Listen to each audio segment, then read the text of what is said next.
આપ સૌએ આ કાર્યક્રમનું આયોજન કર્યું છે બદલ વિભાગને હું ખૂબ અભિનંદન આપું છું.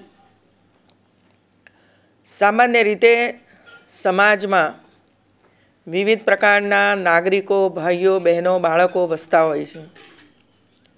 એમના જીવનની અંદર નાની મોટી અનેક સમસ્યાઓ પેદા થતી હોય છે.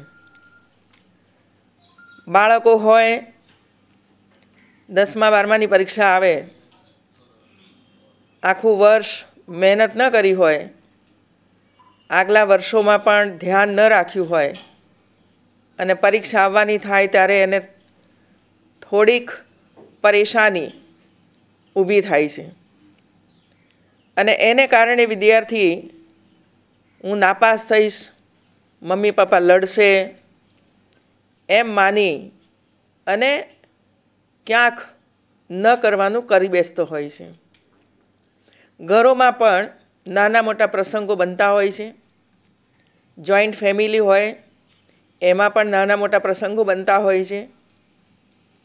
ક્યાંક વધારે પડતું દેવું થઈ ગયું હોય ત્યારે પણ બીજા વિચારો આવતા હોય છે કે હવે હું મારા પરિવારને કેવી રીતે સંભાળીશ, અને એટલે ક્યાંક બીજો માર્ગ એ લઈ લેતો હોય છે.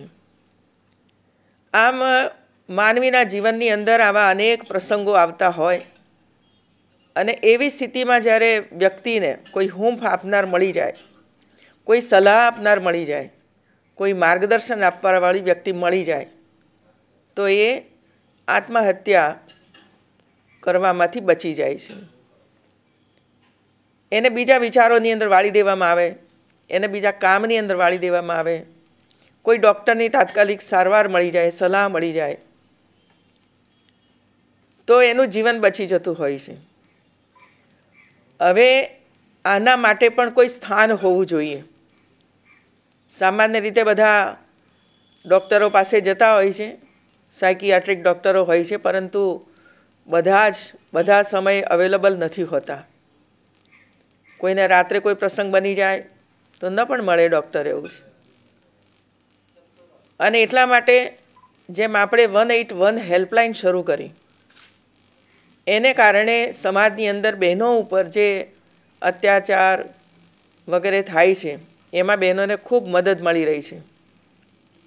બહેનોને આપણે બચાવી રહ્યા છીએ અને બેન ઘરમાંથી કોઈ પણ સ્થાન ઉપરથી ફોન કરે તો તરત જ આપણા બહેનો, પોલીસ વગેરે પહોંચી જાય છે અને એને મદદરૂપ થતા હોય છે. તો એનું જીવન આપણે બચાવી શકીએ છીએ, ફરી એના ઘરની અંદર એને પ્રસ્થાપિત કરી શકતા હોઈએ છીએ.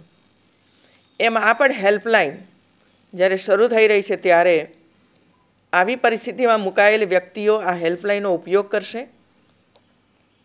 તો એમને કાઉન્સિલિંગનું સેન્ટર મળી જશે, ફોન ઉપર પણ વાતચીત થઈ શકશે, અથવા તો જે તે સ્થાન ઉપર જ્યાં કાઉન્સિલિંગ સેન્ટરો હશે, જ્યાં કાઉન્સિલિંગ કરનાર ભાઈ બહેનો હશે એમની સાથે એમનો સંપર્ક વધશે, જેથી કરીને એમને સારું એવું માર્ગદર્શન પ્રાપ્ત થશે તો એનું જીવન આપણે બચાવી શકીશું.